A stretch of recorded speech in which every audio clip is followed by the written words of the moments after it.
अब सवाल यह है कि अगर भरत भूषण तिवारी ने सच में बंदूक फेंक दी थी तो फिर पुलिस ने गोली क्यों चलाई? और अगर पुलिस का दावा यह है कि गोली सिर्फ पैर में लगी थी तो फिर उसकी मौत कैसे हो गई? और इस इनकाउंटर का आखिर वास्तविक सच क्या है?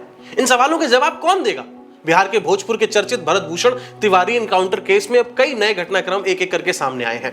पुलिस ने इस मामले में 3 अलग अलग एफआईआर दर्ज की हैं। पहले एफआईआर में भरत तिवारी, उनके पिता काशीनाथ तिवारी और भाई चंदन तिवारी को आरोपी बनाया गया है। आरोप है कि भरत ने पुलिस पर फायरिंग की, अवैध हथियार रखा और सरकारी काम में बाधा पहुंचाई। दूसरी एफआईआर उन लोगों पर दर्ज हुई है जिन्होंने एनकाउंटर के विरोध में सड़क जाम किया। इसमें 14 लोग जो है वो नामजद हैं और 50 से ज्यादा अज्ञात लोगों को आरोपी बनाया गया है। और वहीं तीसरी ओर भरत की मां ने भी पुलिस कर्मियों के खिलाफ कार्रवाई की मांग करते हुए आवेदन किया है। परिवार का आरोप है कि यह एनकाउंटर फर्जी था और इसी बीच शाहपुर से बीजेपी विधायक राकेश ओझा पीड़ित परिवार से मिले और कहा कि अगर जांच में किसी भी पुलिसकर्मी की गलती सामने आती है तो कार्रवाई होगी। परिवार का जो भी आरोप है, तो जो हुआ सबके सामने है, इसे कुछ छुपावा नहीं है। जो आप नहीं देखे वो भी हम देखे, जो हम नहीं देखे वो आप देखे। परिवार की हम यहाँ आए हैं परिवार की मांग को पूरा करने के लिए।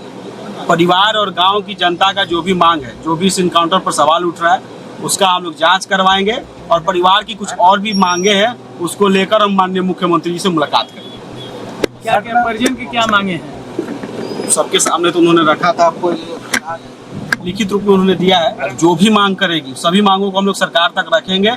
पहले इसमें ये तय हो कि किसकी ये जवाबदेही है, उसके बाद आगे की कार्रवाई। पूर्व केंद्रीय मंत्री अश्विनी चौबे ने भी ये कहा कि अगर भरत ने हथियार डाल दिए थे तो उसके बाद एनकाउंटर हुआ, ये तो पूरी तरह गलत है और दोषियों पर सख्त कार्रवाई होनी चाहिए। अत्यंत बर्खास्तगी करते हुए वैसे पदाधिकारी और पुलिसकर्मी को और उस पर कठोर कार्रवाई किया जाए।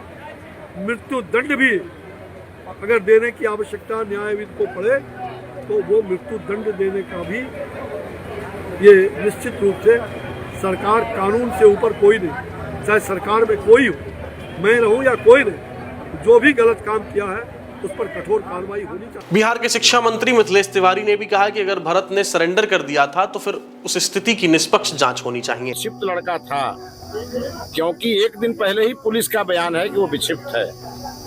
यदि वो विक्षिप्त था और अंत में उसने अपना जो हथियार था उसे भी फेंक दिया था, तो उस समय वहाँ जो भी पुलिसकर्मी थे किस परिस्थिति में उसे इनकाउंटर किया, इसकी एकदम जांच होनी चाहिए। वहीं बीजेपी विधायक आनंद मिश्रा ने भी बताया कि मामले से जुड़े पुलिसकर्मियों को सस्पेंड कर दिया गया है और अब हाई लेवल जांच के साथ राज्य मानवाधिकार आयोग भी मामले की जांच करेगा। दूसरी तरफ आरजेडी के पूर्व विधायक राहुल तिवारी ने इस पूरे मामले की सीबीआई जांच करते हुए आरोप लगाया कि एनकाउंटर जो है वो फैशन बनता जा रहा है। इनकाउंटर आप लोग नहीं कहिए, पुलिस ने हत्या की है। एक मानसिक बीमार व्यक्ति को पकड़ के हत्या की है और वीडियो में आप साफ दिख रहे हैं जिस तरह से वो डिमांड कर रहा था, क्रांतिकारी बात कर रहा था, वो नॉर्मल आदमी की बात नहीं। और पुलिस अधीक्षक और मुख्यमंत्री यहाँ के भी बिहार प्रदेश के वो अपने पब्लिक मीटिंग में भाषण दिए हैं कि मानसिक रूप से बीमार।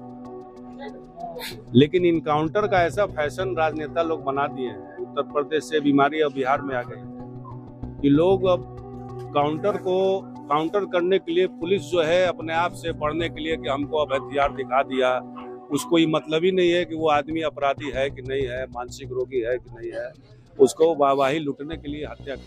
पुलिस का दावा है कि भरत ने पुलिस टीम पर फायरिंग की थी और आत्मरक्षा में जवाबी कार्रवाई की गई, जबकि परिवार का कहना है कि भरत ने सरेंडर कर दिया था, उसके बाद भी गोली चलाई गई। यानी अब इस पूरे मामले में पुलिस की कहानी और परिवार के आरोप, नेताओं के बयान, तीनों अलग अलग तस्वीर पेश कर रहे हैं। अब देखो, फिलहाल ये जंग जारी है। अब सभी की नजर जो है वो इस बात पर टिकी हुई है कि जांच एजेंसियां इन सवालों के क्या जवाब देती हैं और आपकी क्या राय है ये हमें कमेंट करके जरूर बताइए।